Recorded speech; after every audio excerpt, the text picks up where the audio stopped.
Blue lotus flower. I use this in my conscious dreaming practice. I find it to be a very sublime dream herb. It smells so good. The blue lotus flower was used by the ancient Egyptians for magic and dreaming rites. The lotus flower was considered a divine god by the Egyptians.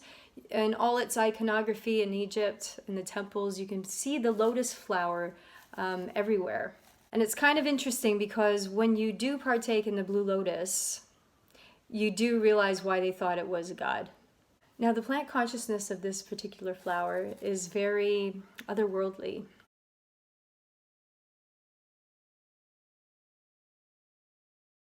It will give you a sense of calm and slowing down and quite sleepy, even maybe feeling a little bit stoned, a little bit heightened in your senses. It is illegal in certain countries, so if you're in Poland, it's illegal. Also in Russia, it's illegal there as well. So how do you prepare lotus flower? Basically, you can make it into a tea.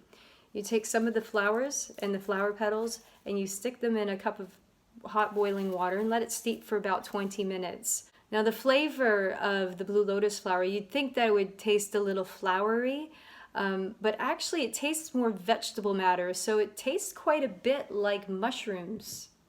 So it feels like you're kind of having a hot cup of mushroom flavored tea. After you've drank the tea, in about maybe half an hour, it starts to take its effect. If you're quite sensitive, you might find that you feel the effects quite quickly. So the effects with the blue lotus flower, like I was saying, is quite sublime. It's quite relaxed. It will get you to sleep.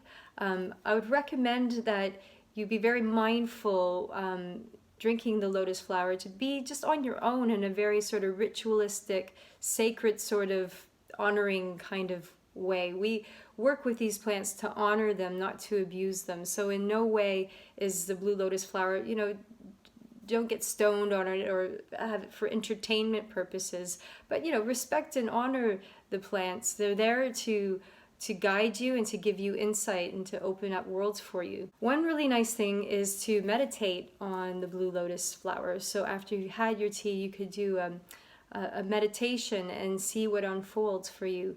So my personal experiences with blue lotus flower is the effects that I got were like an energy, tingling energy that started to form at the top of my head and then moving through my body to my fingertips. Felt quite amazing high vibration energy, yet I was feeling quite sedate and quite sublime.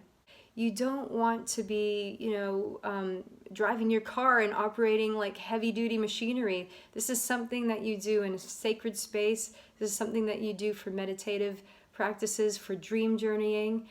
So don't get into your car and start driving around. Again, with a lot of plants and things that are unregulated and that you've not ever tried before, you take this at your own risk. There's ways you can do allergy patch tests. You could do this with all of the dreaming herbs before you actually partake in them. So you might want to do a patch test with some of these dream herbs just to make sure that you're not allergic. But again, like I said, with anything that's not regulated, it's at your own risk. So what are the effects on dreaming with the blue lotus flower? I found the effects to be very varied. I've had nightmares from doing the blue lotus flower, which again, I welcome nightmares. I find that they can be our biggest teachers, so that's not a problem for me. But I've also had very sublime, almost like erotic dreams with the blue lotus flower. So there is, connotations of it being an aphrodisiac as well. The ancient Egyptians would infuse lotus flowers into bottles of wine, which created an effect that was quite similar to modern day ecstasy or MDMA. So used as an aphrodisiac. So it does have something about it that does make you feel a little bit frisky. So your dreaming might end up in those realms too.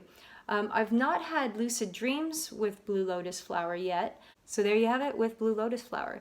If you like this video, click subscribe and the notification bell. I'll be making lots of videos usually every week and you'll get notifications about them. If you'd like to know more about dreaming herbs, plants, and wenerogens, check out my new book called Dreams.